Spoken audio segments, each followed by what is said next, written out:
Alright, let's dive into something that's been buzzing in the film world lately. Luca Guadagnino's decision to produce Giovanni Tortorici's coming-of-age drama, Ketty. But here's the thing. This isn't just another producer backing a young filmmaker. What makes this really interesting is the context. Guadagnino's critique of the sterile Italian film landscape. Personally, I think this is more than just a mentorship story. It's a statement about the state of cinema today.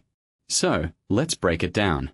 First off, why does Guadagnino feel the need to produce this film? Well, he's not just any filmmaker.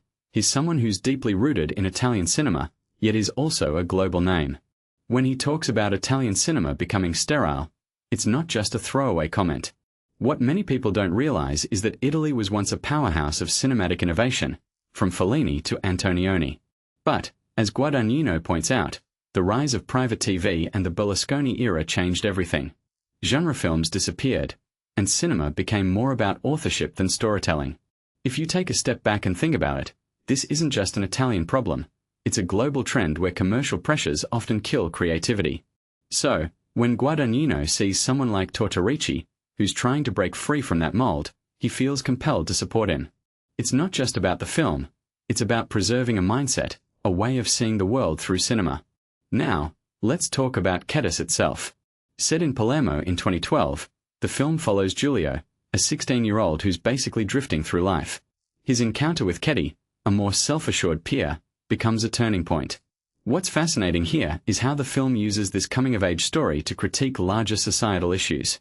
Tortorici isn't just telling a personal story. He's questioning how institutions like family, school, and the state fail young people. In my opinion, this is where the film becomes universal.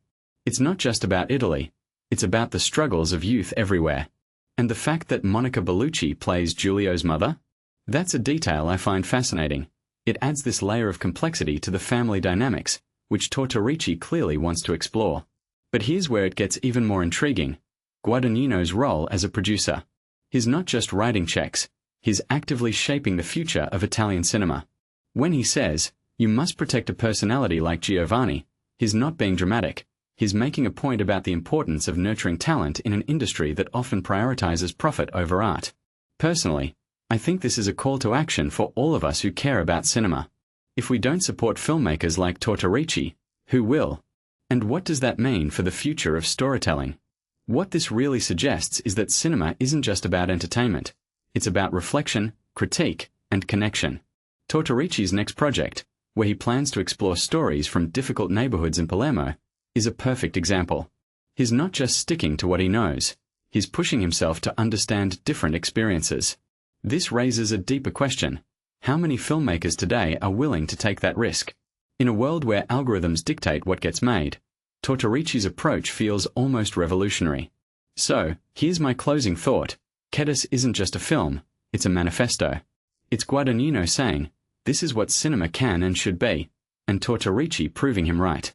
From my perspective, this is the kind of collaboration we need more of, not just in Italy, but everywhere. Because if cinema loses its ability to challenge, to provoke, and to inspire, what's the point? Let me know what you think in the comments. Is Guadagnino right about the state of Italian cinema? And what does Tortorici's work mean for the future of filmmaking? Let's keep the conversation going.